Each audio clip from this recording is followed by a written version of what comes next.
All right. So we are in this chapter, basic programming concepts. We started this chapter at the beginning of this week. And so far what we covered is bullet number 1 and bullet number 2 in the, not everything in bullet number 2, only 2.1 in bullet number 2. And then we started to see how to access the elements of a data frame via two mechanisms, dot lock and dot ilock. And that's where we stopped in the last class. So today we'll continue from here and we'll try to cover as much as possible.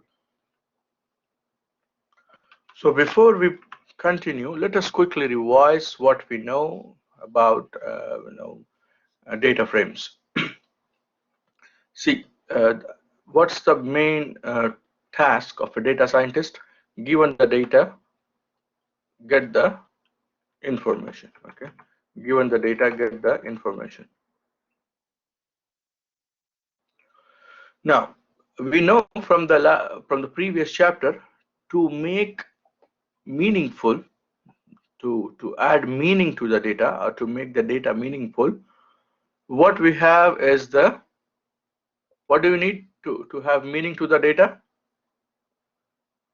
Anybody in the class? Well, we need to have variables. Okay, so what are the variables? Anybody in the class? Types of data, maybe? Okay, but yes, well, that's the right answer. But any other answers? Yeah. So what we are doing is we are taking the variables. They are fields. Variables are fields. It is like, data related to a particular thing, and that data we are trying to store. Okay, so variables add meaning to the data, and now we are trying to store the data.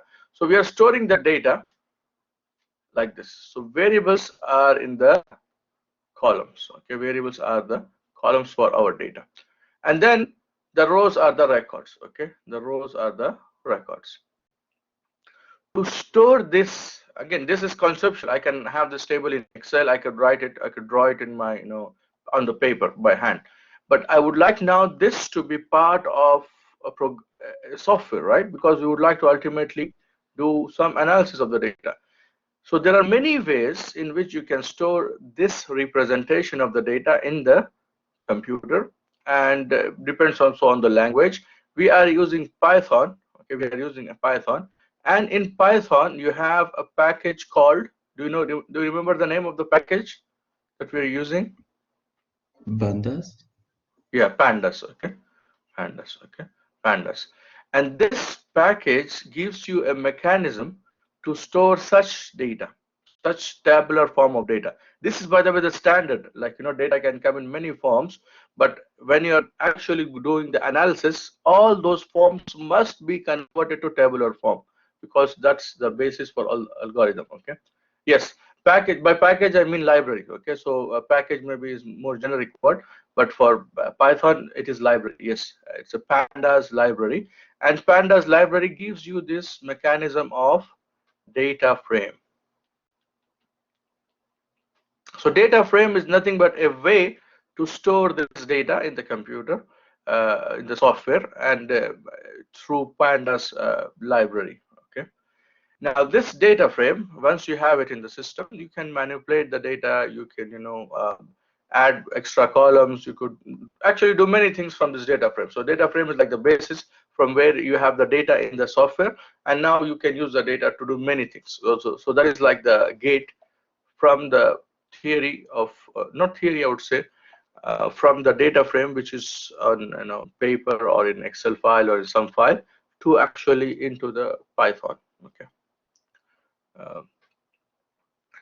Now to create the data frame, you could create it using a list and the array, or you could, create using the data files. And this is where we have focused in the last class: how to read the data from a CSV file, how to read data from the Excel file. Comma separated values, CSVs, comma separated values, and Excel file is your Excel file. Now you have the methods. So when you import pandas, you can import it by any name, but we follow the standard. So we import pandas as PD. Okay, small PD. So PD, dot read CSV is the way to read the CSV file, and similarly PD dot read Excel to read the Excel file. So you see that these are different methods, these are different functions. So you have to know how to check if the file is CSV or Excel, and which is very easy, by the way. You just right click, or you look at the under the type, or you enable the extensions, okay, and you will see the files. The other important part about reading the file is the file path, okay. So you should give the right path of the file. Either the file could be in the same folder, then the name of the file is enough. It could be in the subfolders, then you give the path relative to the Jupyter notebook, or it could be in completely different folder. I don't recommend to use the completely different folder, but if it is in completely different folder, then you can give the absolute path. So that's the path, that is very important. And then after path, you have many optional arguments based on the header, based on the index, which is, by the way, when we say index now, there are two. One is the index in Python, which is the index of the list, which is the index of the array. And for the data frame, what is the index? This is the index. For some reason in data frame, rows are called as index, okay, and columns are called as columns.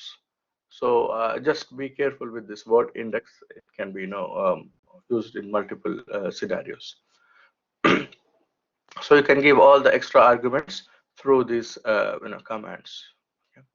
Now, once the data is in your system, once the data is in your program, then you can display the data. You can get the summary statistics. Do you remember how to get the summary statistics? Once you have the data frame, how to get the summary statistics of from the data frame? Sorry, I By missed summary you. function. By? Yes, that's the method. Okay, data frame dot describe. Now, by default, what will happen if you write data frame dot describe? It will give you the summary of numerical columns. Okay, it will give you the summary of numerical columns. If you want to get the summary of non-numerical columns, there are many ways. Okay, in the class I showed you a bit lengthy way. In the slide it's a bit lengthy way, because in that I would like we are covering two ideas. First is how to get the name of the columns, and then from there how to get the data frame. But there are many ways, and one of the simple ways to get all the summaries is to say here include all. Okay, if you say include all, it will give you a summary of all the columns. The other trick that we did is to come up with a data frame that contains only categorical columns. How? By selecting only categorical columns. So you have data frame dot select d types. So this method will select the columns based on the type, based on the data type. Okay, so that's something elegant. And from here you get only, maybe you can select here, for example, say include object. By default, object is categorical data. By the way, you have to be very careful. Sometimes the data might not be categorical, but Python reads it as categorical. Sometimes the data is nominal, but the data is read as integer. So you have to be very careful, and this is a usual thing. Once you read the data, you check for all columns whether it is truly numerical or not, because Python might read based on the looks, and the looks could be deceiving. Okay, so data frame dot select data types. Once you are confirmed that the data types are right, then you can use the data frame select data types to select only categorical columns and get the summary. Okay, and this is all what we have seen in the last class. And then, by the way, any questions, any comments here? Any questions, any comments?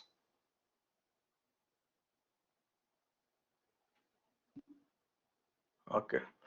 Now, we have seen in the last class how to access the element. We just started it, and I think this is where we stopped. Now, if you have a numpy array, for example, let's say you have array, 2D array, then you use these brackets to get the elements, right?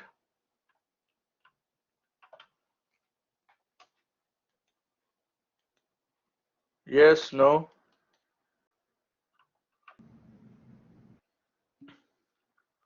Okay, so what is wrong here, Muhammad? We put both. Or Only one bracket. yes, Yeah, okay. So only one bracket.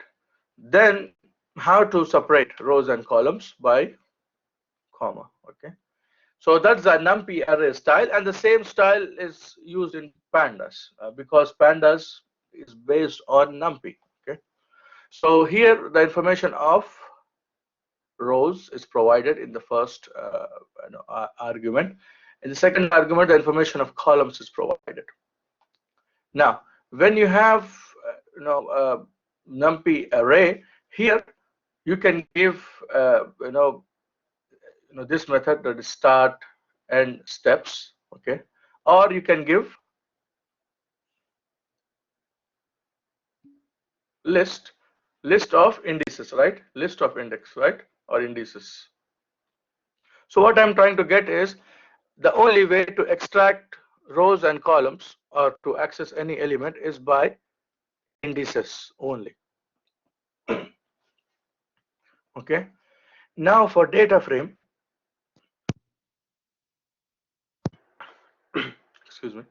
Now for the data frame, you have two ways to extract the index. Okay. So you have data frame, you have two ways. One is your traditional style, which is index location. The other one is probably the new one, which is the named location. So I don't know why, maybe in future they will say here n location for name, but maybe or they'll just use it as is because people are now used to this. Okay. So this one is named location. Named location. What do I mean by name location is you can give the names of the rows or you can give the names of the columns. Names of the columns is obvious. From the data frame, you see the top row is the header, which is the names of the column.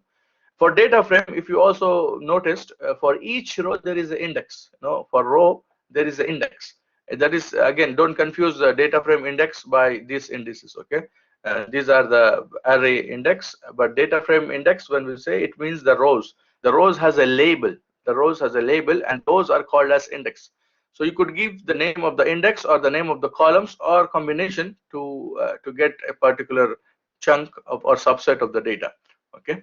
Now for the data frame iloc, this is the usual one where you give the indexed location. Okay, indexed location, index locations. So you have two choices, and both of them are useful depending on the context. Sometimes you would like to get, let's say, get the last column. If I want to get the last column, which method will I use? Tell me. If we want to get the last column from the data frame, let us say, what is the index of the last column? Where's iloc? That's right. Why? Because I know that iloc will help me in saying that -1 is the last column. Let's say if I want to get column which is name gender, how will I get that? Using iloc or loc? Yes. So here you have the name. So if you have the information of the name, you don't have to worry about which column it is. You just give the name using loc. So you have two methods depending on the context. You could use both sometimes, yes, and sometimes one is more preferred than the other depending on the context. So you have to use them wisely, and these are the methods. And how they are used? Well, it's the same idea here. You have the same single bracket with the comma, and there goes the information of the rows, and there goes the information of the columns, rows and columns. Similarly here, the same idea, the information of rows and columns. The only difference is here it's indexed information. Here it's the name information. Here's the name information. That's the only difference. Okay. Any questions? Any comments? Yes, of course. I'm just explaining this. Now we'll get to the example. But the concept, the iloc and loc, is this clear? All right. Yeah. So now let us take an example. Let us jump to this slide here. This is where we have the all the details, and this is a nice example.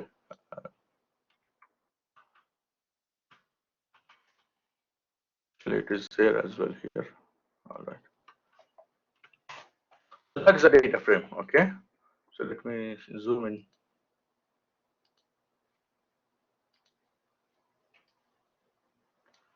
Okay. So that's the data frame. Now let us say I would like to catch. Here I'm just removing the spaces for a minute, and you'll see all this. So let us say I would like to catch column 1 only. That's a total data frame, but I just want to display column 1 only.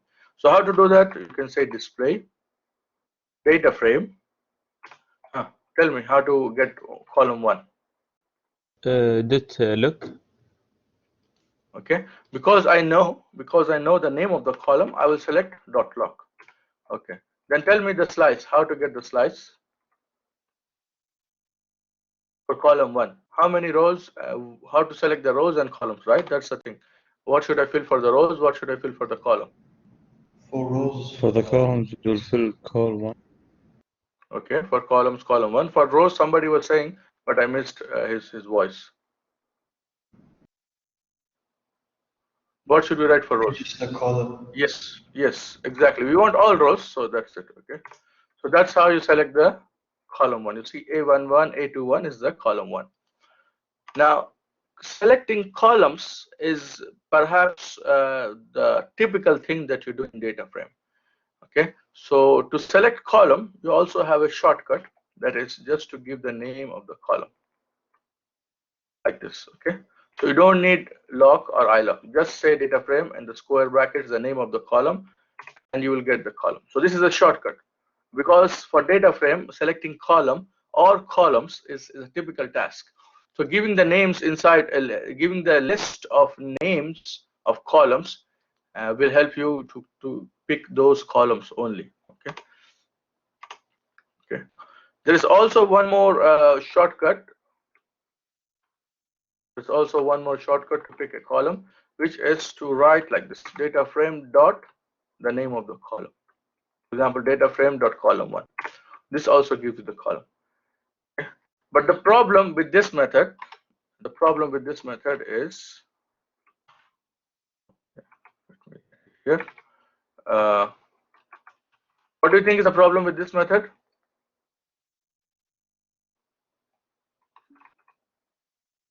Well, one at a time. Well, that is okay. Yeah, that's a problem. But any other problem? You can't choose the rows. No. Let us say our goal is to pick the entire column. The problem is that if you have space, or if the column has special elements, okay, then you cannot use this method.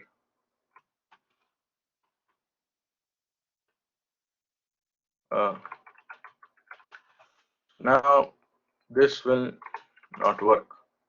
Okay.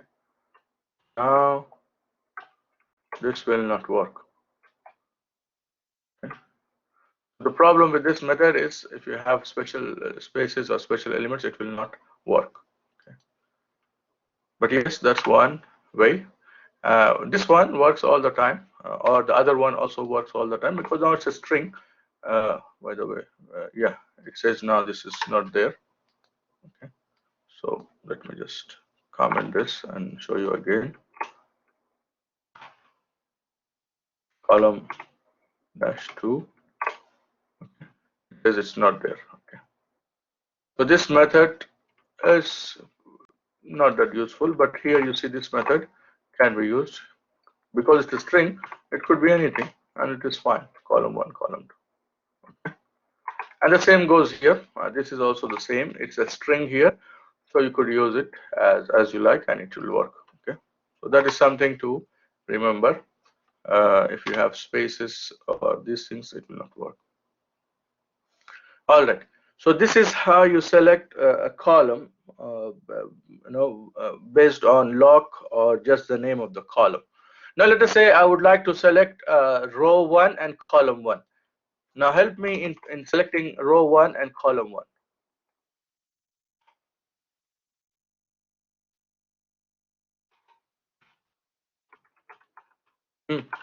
Help me in selecting row 1, column 1 element.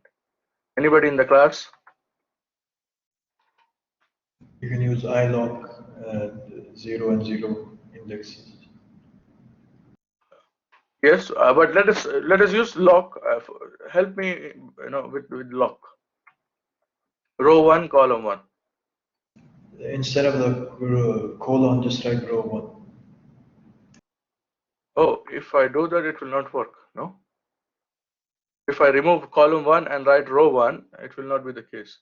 No, Yeah. remove the colon. Oh, okay. That's good. Yes, that's right. And also what Musab said. So maybe I misheard. Yes, remove the colon or the row, all rows, and replace it by a specific row. And this will give you the row 1, column 1 element. Similarly, if you want to select the row 2, column 1 element, it will be this. Okay. So you see that this thing with lock is useful when you know the labels. By the way, this row 1, row 2 is called as index. So that's why I'm saying be careful. Name wise, these are called as index. This is index for row 1, index for row 2, which is row 1, row 2. But this is not the usual index that we know. So that's why be careful. You can call them as index label if you want to be on the safe side, or just say row label. So if you have the row labels and the column labels, then lock is the best way. Lock is the best way to do it. Now let us see how to do everything. Like for example, select one column, but now I am not using the lock. I would like to use iLock. So let's say I would like to get the first column using iLock. So what should I change here?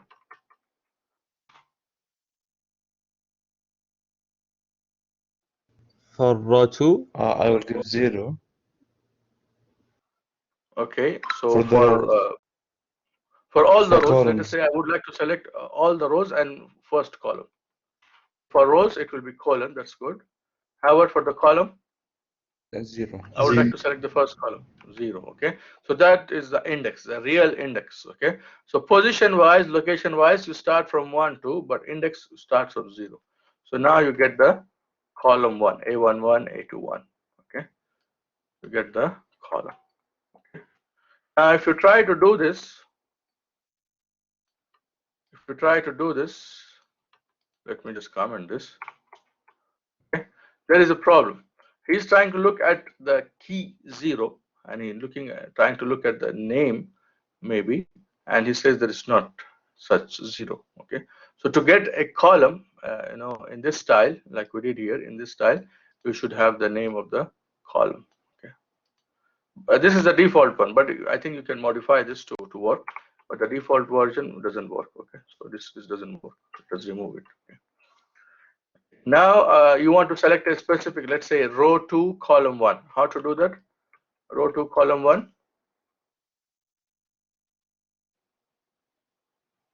I would like to select In the row row part, 2. write 1.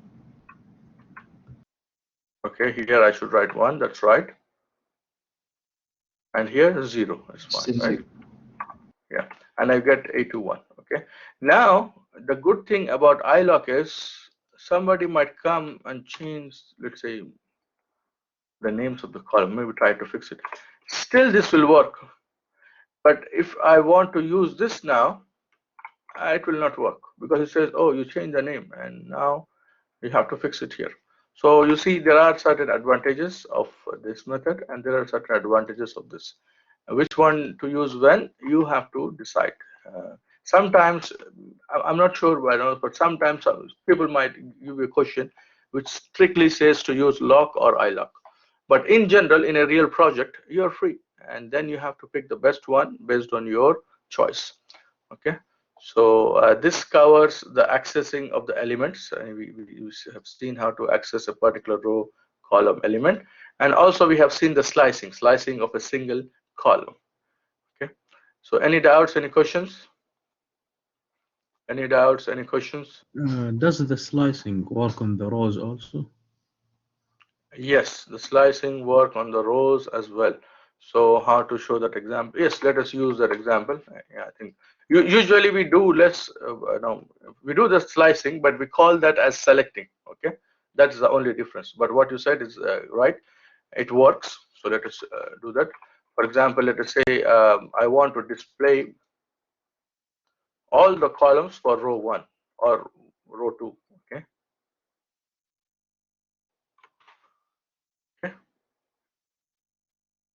So I'm selecting row 2 and all columns, and now you see you give column 1, column 2 for row 2, so which is A21, A22. Okay. I mean without the lock or iLock directly. Oh, like that. Like that Yes, in second comment. it works. It works, but once again, maybe this is again coming from pandas. I'm not sure, but slicing in pandas means selecting full columns. Okay, that's, I don't know why they call it like that, but that's like, full columns. But when you select some rows and remove some rows, you're selecting some rows and remove some rows, it is called as selection. Okay, it is called as a selection. Okay, so slightly different. It's the same thing. You're slicing the rows or columns, but I don't know why it's hidden like this. Now your question was, I forgot. You were Like trying to say the something. second comment. Yeah, without this lock, right? Yeah. So yes, it works, but there is a small change in the way you give that. Um, I think here you could say axis or columns. Okay, if I execute it like this, it will say key error. So for example, I could say here display disk. Uh, um, it is possible by selecting the axis. Uh, yeah, so how to select the axis? Now I need to recall. But yes, it's possible. Let's say data frames. Yeah, if you say select, it will not work.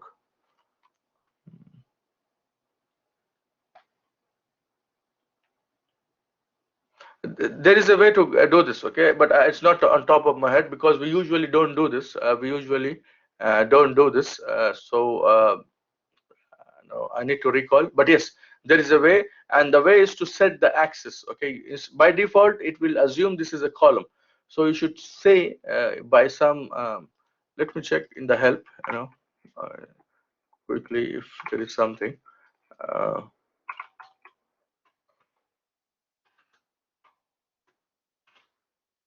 yeah, we don't want to use lock. So maybe in the next class I will tell you, okay, because this is something that we never use it. It's very rare, but there is a way. I remember, there is a way to catch this uh, by just the label or the index of the row. Okay, the other way is to do the masking, and that is what we are seeing. In the when we go to the selecting this bullet number 2.5, we see more about how to use mask. But the name wise, just like this, there is a way, but I am unable to recall. There is a way to set the axis and again extract it. Okay, so just keep this as a doubt, and in the next class, hopefully, I will be able to answer this. Okay, check this first, and Okay. I will answer this. All right. So here we have seen so many ways to slice as well as to select different data. In the slides here, for example, you have very basic example. Uh,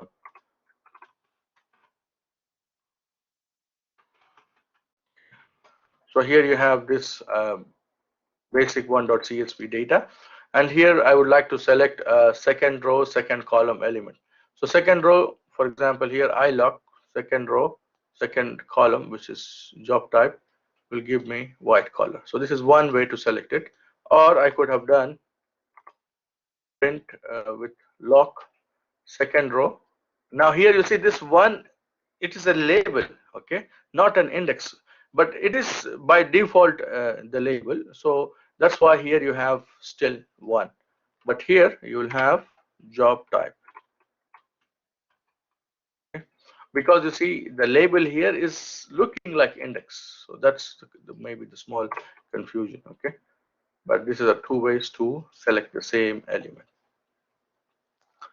Okay, and then we have seen in this example also about slicing. So when you have to select a by the way, slicing usually means selecting some of the columns. Okay, so if you want to select one column, you have two options. One is to say data frame dot the name of the column, but this doesn't work all the time, and you have some issues when you have spaces or special characters. Or you can give the data frame and the name of the column. Okay, these are shortcuts because you have no ilock or no lock. And here is an example to select a column. Okay, we did this all, by the way, here. Okay, all these are done here. And then this is an example to select by dot lock. Now, one of the thing about slicing by lock is you could also have a range of columns. Okay, a range of columns. So to show what we mean, let me just comment this. Okay, so those are the columns of the data frame here, basic 2. And let's say I would like to select all the columns from C2 to C5. Okay, I would like to select all the columns from C2 to C5, which is the second column, third column, fourth column, and fifth column. Now, one way that we can do is, by the way, I could use print or display. Print may be not that good in the output, in the style, but display may be better. If I want to use ilock, how to select rows from column from second column all the way to fifth column, and how many rows? First 10 rows. How to do it using lock, ilock, indexed. Anybody in the class? Oh, it's Zoom. Maybe from C2 to C6. And if I want to use ilock, index, these are not named, right? These are indexed locations. First, write colon and then 11. Okay, colon 11. So it means starting from 0 up to 10. That's good. So many rows. What about the columns? 1 to 6. 1, 2, 6. So 6 is not included. So that's 0. 1, 2, 3, 4, 5. Okay.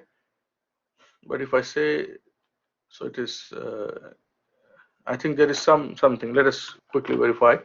This is index 0, 1, 2, 3, 4, 5. I'm interested only in these. Right? It says second, third, fourth, and fifth. So maybe any changes you want to do here? The 6 will be 5. Yeah. Okay. Just be careful with that. Sometimes this wording. So be careful. Okay? And if I execute it, I will get this data frame. Again, this is by print. If you want to use display, that is, I think, much better. And you get this C2, C3, C4, C5, and then 1 to 10. Now let us see how to do the same, which is, I think, the new one, which is something new to us, which is how to use ilock to do that. How to use ilock to do that. To use ilock, okay, to use ilock, I'm going to use the index label. So that's where the difference comes. By the way, here I want the first 10 rows.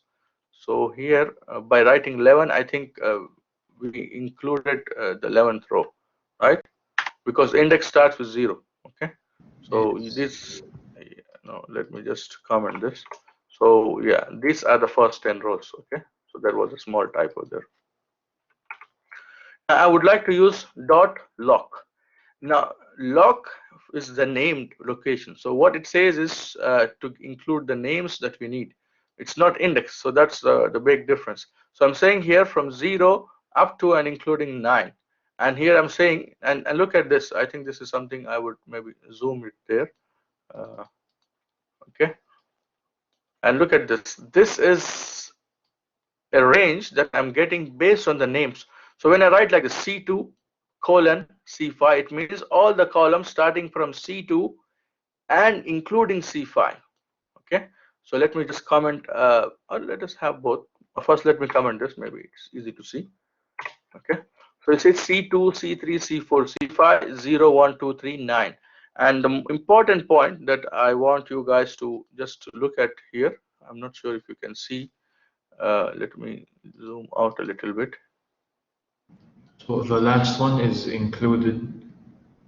Yes, that's the point. So you can see the full screen now, right? So now let me just highlight it. And the reason why I'm highlighting is just to you guys so that you remember this, okay? So see here is what?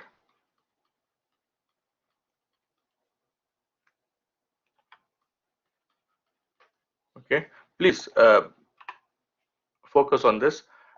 It is not the usual way. So, and maybe there is a high chance that we might get confused. So remember this. Okay, so when you use dot lock, these are the named locations, and in this case when you give such range, yes, the end is inclusive, which is not the case here, which is not the case in our traditional index. Okay, in the traditional index it worked like the usual arrays, okay, where the end is not inclusive. Whereas here, this is the named location, so end is inclusive, okay? And look at this, if you want to get columns from C7 to C11 in all columns, then all you do is like this, C7 colon C11. So that means all the columns starting from C7 up to and including C11. And this is something I would say that we haven't seen before in Python, okay? So those are the two things. First thing is the end is inclusive in .lock, and here the way that you can have the range for the columns. Okay, this is by default increment by 1. Okay, and that's it. Okay, you can have this. This is the named locations. Okay, is it clear, guys in the class? Is it clear? Yes, clear. Yes, clear. Right. So now let us zoom back. And let me write it here. Can we add Okay, a so step, like 2 steps at a time? I think the steps can be done in iLock, but in the named locations may not be possible. Like we can check now, but I think in the named location it is usually not possible. In the iLock, yes, it is possible. So let us do steps and see.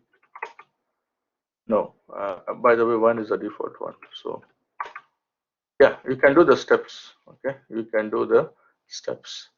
But in iLock, I remember, and usually when actually I never experienced this. This is the first time that you are asking me, and I'm testing it. Okay, but we never did this. I never did it, so it's better. So sometimes we learn with you also. So that's good. So let us write here.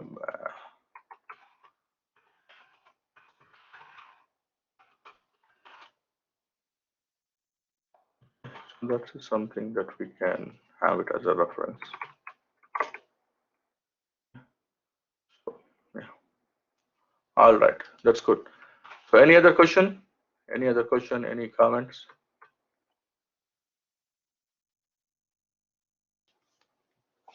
Any questions? Any comments? Okay. All right. So we are spending more time on these because these are the basic. Once these are clear, the future chapters will be very smooth. Okay. So not only in the class, but later on when you find it difficult, okay, please let us know before the beginning of the next class, okay, or maybe later. So to use the iLock, here is the one. We used actually iLock here. It was just for lock, but we used iLock. So here is the lock, the same repetition. Okay, this is for iLock. All right. Now we move to the next topic, which is sorting. Okay, when you have data frame, we can sort it like we were able to sort the list, or we were able to sort the NumPy array. We can sort the data frame. Okay, we can sort the data frame. So for that, to see how the sorting works, let us first print the data frame. Let us first print the data frame, and that's our data frame. Okay, C1 up to C17, and you have so many rows.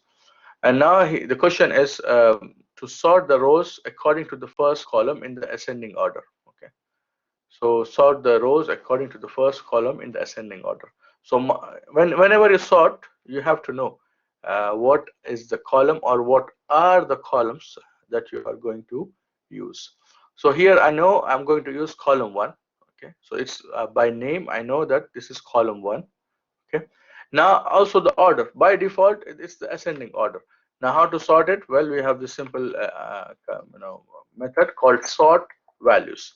Okay, so sort values means you are going to sort it based on the values of a column, so based on the values of a column. And now I'm saying by is a keyword. I'm saying by column 1. So that will make sure that you are going to sort according to one of the column, which is column 1, which is by name column 1. And what is the meaning of in place equals true?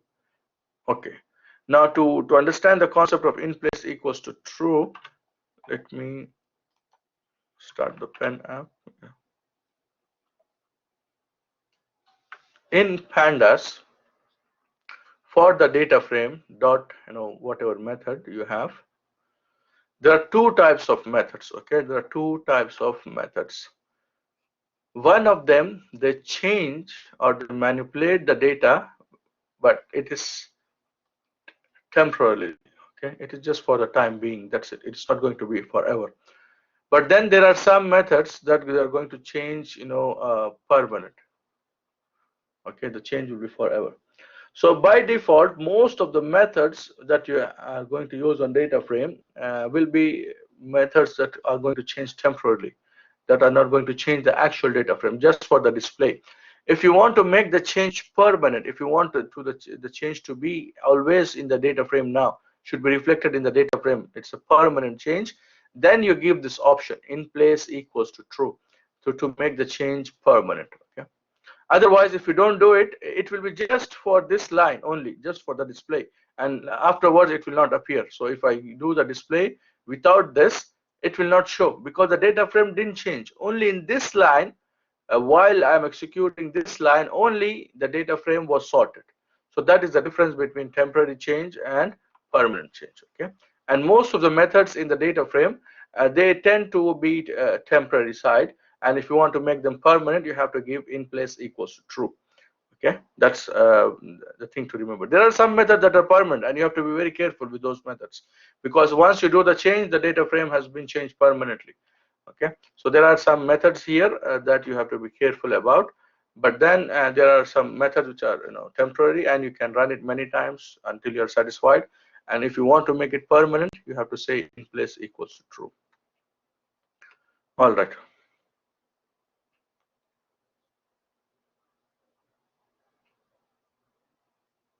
Yes, default is in place equals to false, and we can check it. Always, use the help. I'm stressing on this, please. In the exams, you will be given, a system where maybe internet is not applicable, but you could always go with the help. Okay, so please make sure that you know how to get the help. Okay, and in here you see in place is false, the default keyword argument. Okay. All right, so now I'm sorting it by values, and now you could see that here all of them are 1, so it means now the minimum is 1, so 1, then 2, and I believe in the end he will place all the NaN values. Okay. And again, the default option is the ascending, but if you would like to do it in descending order, it's a keyword argument which says ascending equals false. So by default, ascending must be true, and here it is. You see, ascending is true, and by default it's false. By the way, the axis is this is another something very important. Axis by default is 0, which means to be sorted along the rows. You sort, pick a column, based on the column you sort the rows. But if you want to do the other way around, then yes, you can change the axis. Okay. So that is how it is sorted now with 3 and maybe 2 and 1. Okay.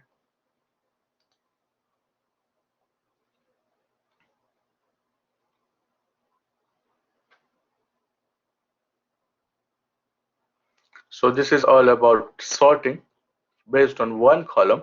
Now let us see when you have more than one column to sort. So you have now to sort based on the first as well as the sixth column. Now when you have more than one column for sorting, okay, whenever you have more than one column for sorting, there should be a preference. There should be a preference. Which column to consider first, then which column to consider next. And that preference is actually required here. And the order in which you place the columns, is actually showing you the preference. Okay, so here it says sort according to the first and then sixth. So first is somehow preferred, and when you have tie in the first, then you look in the sixth column to break the ties. Okay, so that is the order. So I'm writing here C1, C6, saying that C1 is preferred first and then C6. Okay, when you have more than one column, there is always a preference. And in place equals to true. Why this is needed? To actually change the data frame, otherwise it will be a temporary change. And then ascending. Now ascending is a list. Okay, it's a list, Boolean list. Here for C1 it should be ascending. Why? Because it's given. We're ascending in the first, so C1 it is true. For C6 it's false. See, correspondingly it is false. Why? Because we're saying descending with respect to the sixth column. So you see here, these are all for column 1. This is sorted, by the way. Column 1 all has value 1, but you see here it is 40 and then 38 and 36, 35. Okay, now and you see that it's 1 then 2, so it is ascending. Okay, whereas in column 6 you see it's from 40 to 35 descending. So column 1 is the one with high preference, then column 6. If you want to reverse the order, you will see how things will change. Okay, so let us take it out from here.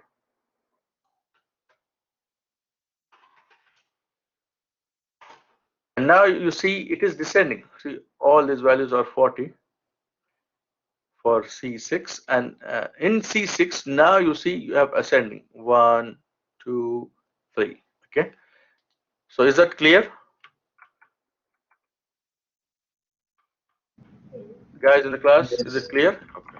Okay, so always remember, what if we want to sort from columns 2 to 5, for example? You mean you don't want to sort the other columns, only 2 to 5 columns, Muhammad? Yeah, I think you can, but you can do that. Here, I think you can have a range, but for ascending, let us remove the ascending for time being. Yes, you can have a range there. Let us see what the error is. It says, yeah, oh, range is not possible. Range is not possible. Okay.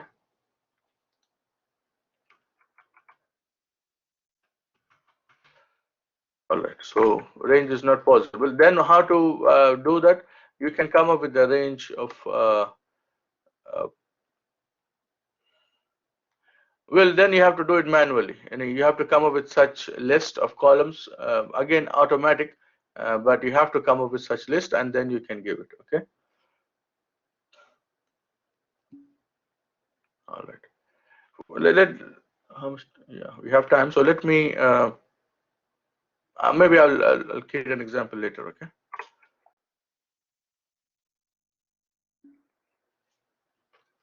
Yes, we can sort by rows, and I think in the next example we are okay. I think we are not doing it in the next example. There will be an example where we were sorting by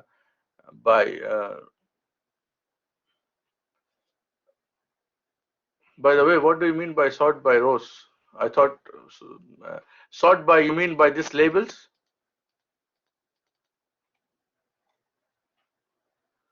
Hamza? No, never mind. I think yeah. Never mind. Because sort by labels, yes, you can do it. You can sort by labels. Okay. But yeah, so you can sort by labels. Okay, but if you want to sort the columns, this is not column 1, let us say column 1 and column 2. Column 1 could be numbers, column 2 could be strings. So there is no way you can shuffle the columns, okay? There's no way you can shuffle the columns, okay? Yeah. But what I was trying to say was, yes, instead of sorting by values, instead of sorting by the values of the column, sometimes you can sort by the labels. Sometimes you can sort by the labels. And for that, I think you have a method. Maybe it will come later in one of the examples, which is to sort, I think, sort index, I believe. Okay. Yeah, sort index method. Okay. So this is to sort by the labels, because see, we read the data frame and it was nicely giving you 0, 1, 2, 3 default labels. But sometimes you may read a data frame with a different labels, maybe the date or something. And then you would like to sort, the data frame based on the index. If that is the case, you can use the sort index method. Okay, it's there, sort index method. Okay, sort index method.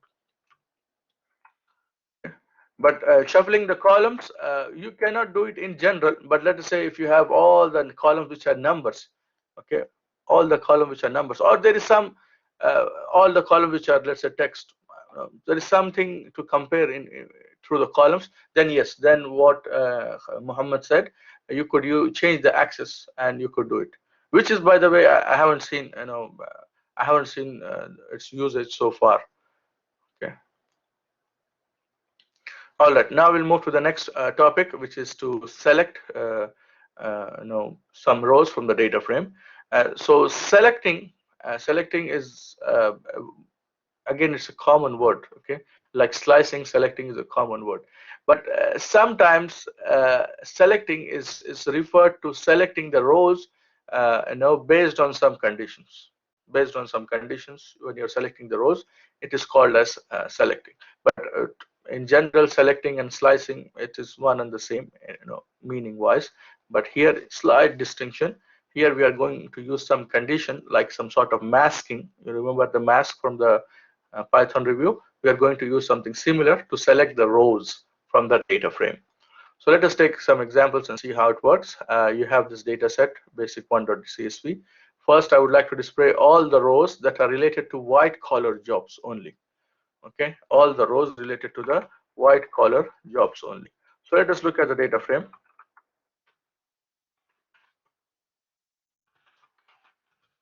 By the way, what does this head data frame.head do? Anybody remembers? It shows the first 5. Yeah, first 4. That's the default one. If you want to show more, you can write a number there. Now, to select all the rows related to white collar jobs, we have to identify which rows contain white collar jobs and which row doesn't contain. So this is the mask. Okay. If I just write this data frame.job type, what does it mean? Anybody in the class? When I just write job type column. Yes, that's good. So here I'm getting the job type column. Okay, and one column is nothing but 1D array. Okay, one column is nothing but 1D array. And when you had, remember, array equals something, what will you get? What is the output of this? Boolean. It's a true or false, yes, but is it just one true or false or what? It gives a this array of true or false. Yes, that was the thing. Yeah, it gives you an array, same size, of true or false, where a true means that element is equal to A. False means that element is not equal to A. So you give a Boolean array. And what do you call such array? There was a name for that. A mask? Yeah, mask or masked array. Okay. So that is what we'll be doing in selecting, by selecting, which is basically means based on conditions. We are using the masked arrays. So here I'm saying that this array equal white color. So I'm just checking element wise where I can find the white color and where I will not be finding the white color. Once I get this mask, which is now saved as selected rows. I'm going to say data frame dot lock, okay, named locations, and then here I'm saying the selected rows for the rows. So that will be the slicing, and I'm saying all the columns here, okay. So here, let me maybe show you the mask first, how it looks. So you see here you get false, true, false, true, false, true. So it's a mask, the Boolean list. And now here is a data frame that contains all the white color. And you can see, for example, here 0 is gone, then 1 is here. So you see, these are not index, these are labels. Once you have the data frame, these are labels. Although default, when you started to read the data from here, it was 0, 1, 2, but this is not index. These are labels, and you can see now it's changed. So for after 1, you have 5. Okay, after 1, you have 5, which is not shown here. All right, now let us see a bit more complicated conditions. I would like to display all the rows related to white collar jobs in Eastern Province. So here you have two conditions from two different columns. One is the province, one is the job type. So here is the first condition. Okay, this will tell me whether that row contains the Eastern Province or not. And then here I have another condition that tells me whether that column contains, sorry, that row contains white collar or not. And then I'm using this AND. Do you remember what is the purpose of this AND for NumPy array? Guys, do you remember the purpose of this AND? To have both true. Okay, any other answer? And what's the difference between this and the usual A and D? Yes, that's right, Hamza. It's a bitwise operator. So if you have two arrays, it will compare the first element with the first element with AND, then the second element with the second element with AND. Okay. So when you have two arrays, this AND will be element-wise AND operation. So true, true, then it will be true. Then true, false, it will be false. So it will be element wise. It will be element wise. So this selected row will have the element wise condition, which is Eastern Province is there is Eastern Province and white collar job, and that is what we have in the selected rows. And now if we can display, let me just comment this one now. Yeah, and when you display, this is what you will get. So all the elements here are white collar and Eastern Province. Here it was white collar. So you see 1, 5, they were not from Eastern Province. Now those are gone. So only those that are white collar and Eastern Province are here. Now if you just want to identify, let us say, all the males from the Eastern Province and white collar, you could just add one condition here. Can you help me with the condition? What right here? If I want all the males from Eastern Province with white collar job. Data frame. VF gender Yes, equal M. that's good. Only these guys, 98 guys, are the males with white collar job in the Eastern Province. Okay, so that is the simple idea. So selecting is as simple as that. You need to understand how the bitwise operator works and how the mask works, and which is from NumPy. Okay, so if the NumPy masking is clear and this is clear, the same thing is here. Now, once you have the selected data frame, for example, here I have the selected data frame, which is this. I could do further operations, and always I would like to, whenever you see dot dot dot, remember our string examples. You had dot strip, dot capitalize, dot dot dot dot.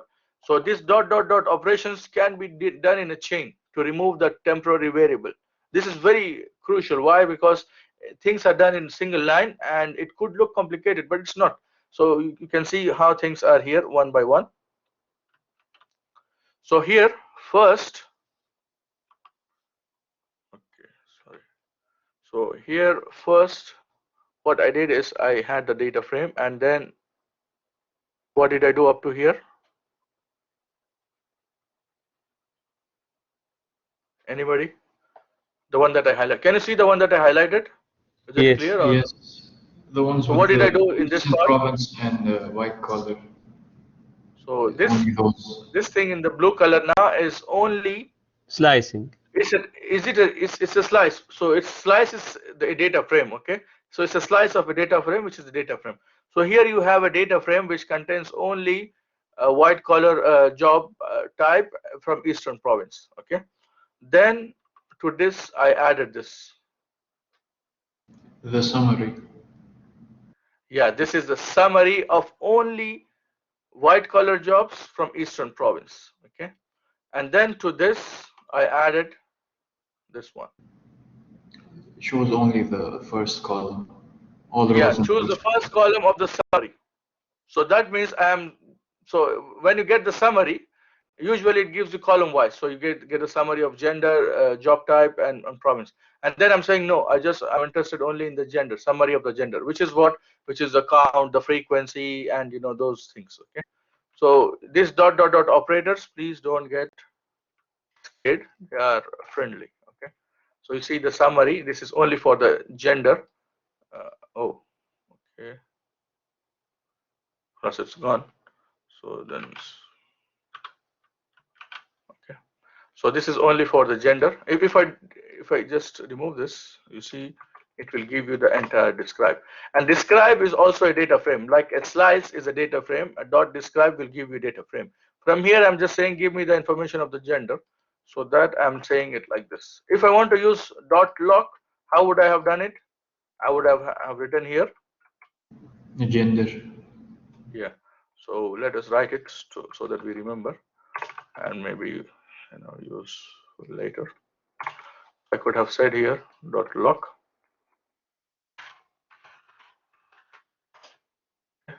Same idea, but just lock and I lock.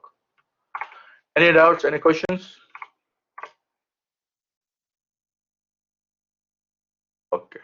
So now we are done with all the major tasks that we need to handle the data frame.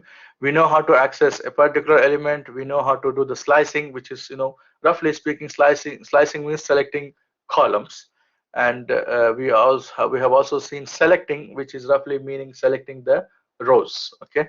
And we have seen how to sort based on values, and also you can sort based on the index. So all these things should be more than enough to handle a data frame.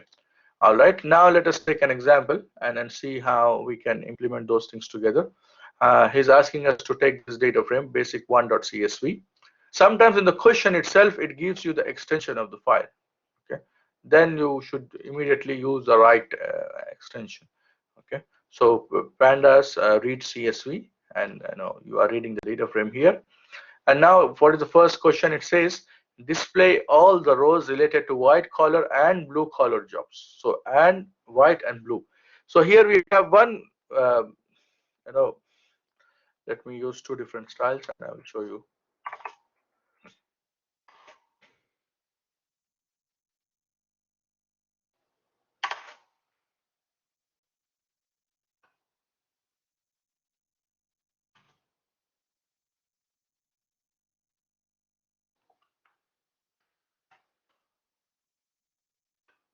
Okay,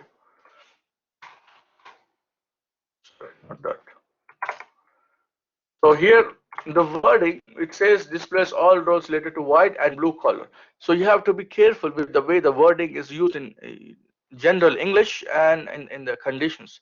So can a guy in this data frame, can a person, let me show you the data frame again. Here, maybe let's say.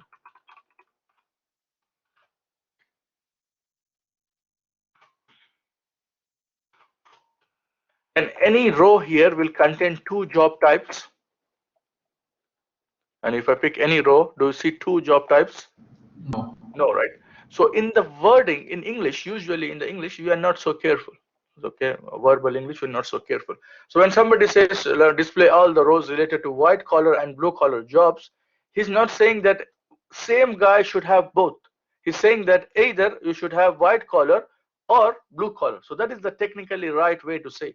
But sometimes it's said it, like this. So you have to be very careful when the conditions are given. Of course, here it's purposely we made it like this, but sometimes it could be the case that you get statement like this, and that doesn't mean and. What it means is something like this: either the job type should be white collar or blue collar. Okay, and you can select those roles. Here are those, either white or blue, white or blue. There is no pink, which is clearly zero. It's gone.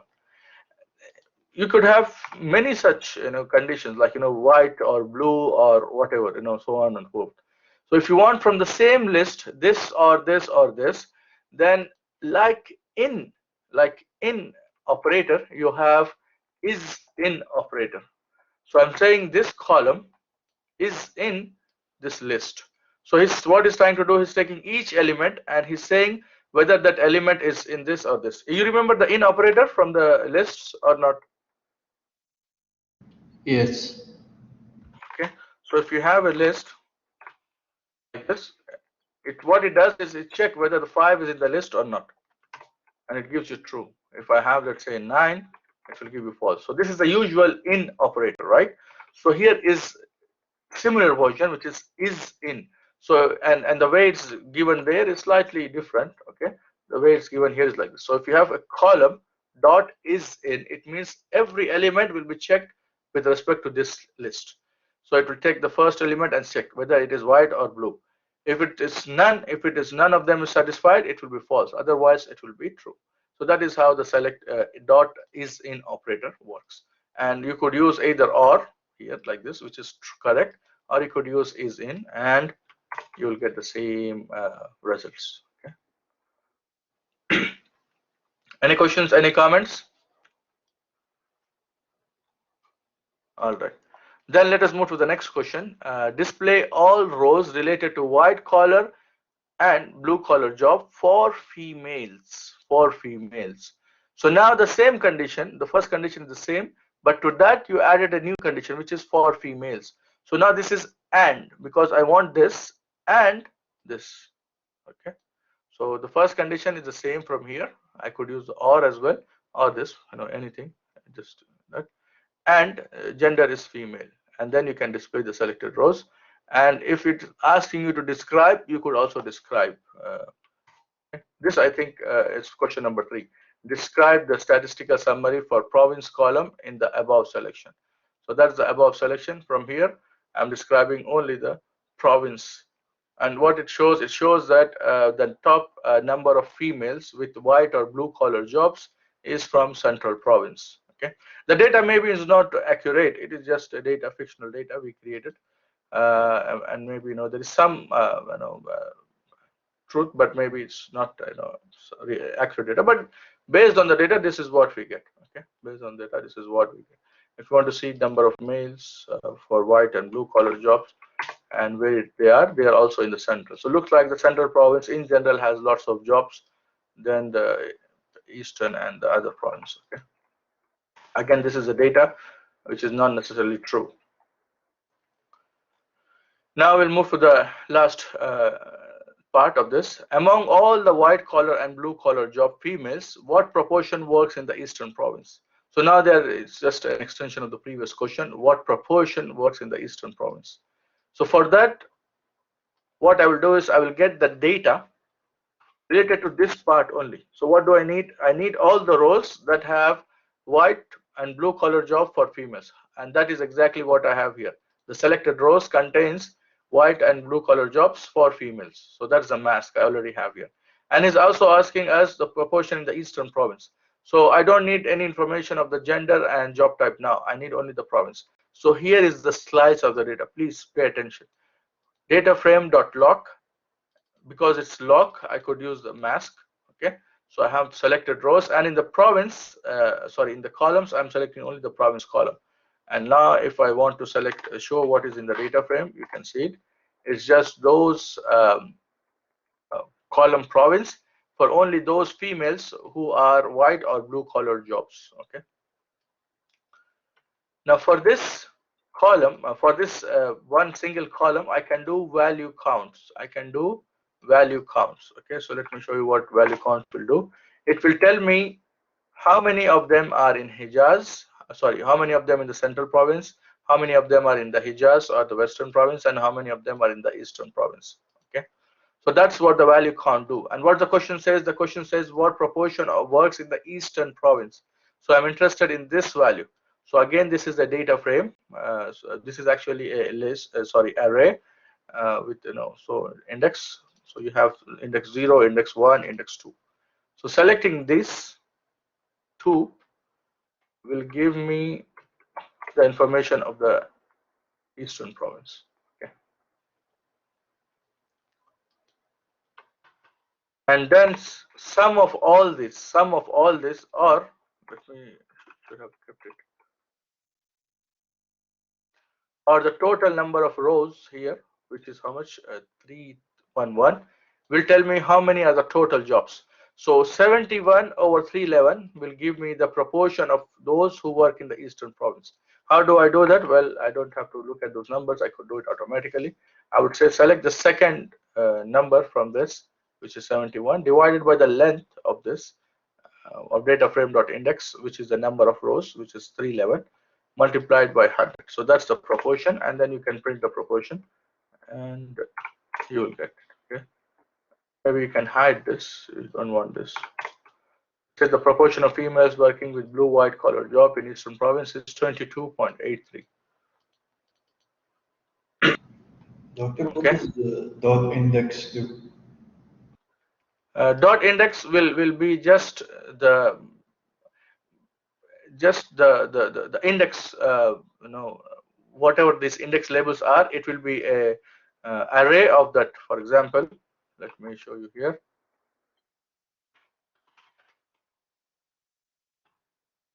Okay, so you have here ndf dot index. So it will be like an what happened? Maybe I made a mistake. There are many ways. But yes, basically I'm interested in calculating the number of rows, and there are many ways. And index is one of the simple way. Why is it not working? Maybe data frame is not there or what? Oh, I have an extra. Okay. Okay. So this will give you this array with all the index that we have in the data frame, and the length of this will give you the total number. Okay. So this is one way. The other way could be, let's say, print, let's say, data frame dot. If you remember, there is a shape option. Shape has 2 rows and columns. So here we are interested only in rows. So okay, let's say I'm making typos, but yeah, you can do that. So that's the shape. By the way, this is not full data frame, right? This is the sliced one. So yes, there are many ways to get to the length. Length of ND for the data frame length, I'm not sure it will work. I never used it, so you can check it now. Yeah, it works. So length of NDF also works, which is maybe in a shortcut, but I never knew this. So I usually do this for the rows, NDF length of NDF dot index, but you can also do this. Okay. So all this will give you the length. So let me add it to the slides. So we keep it here. Any questions? Any comments? Any other questions? Any comments?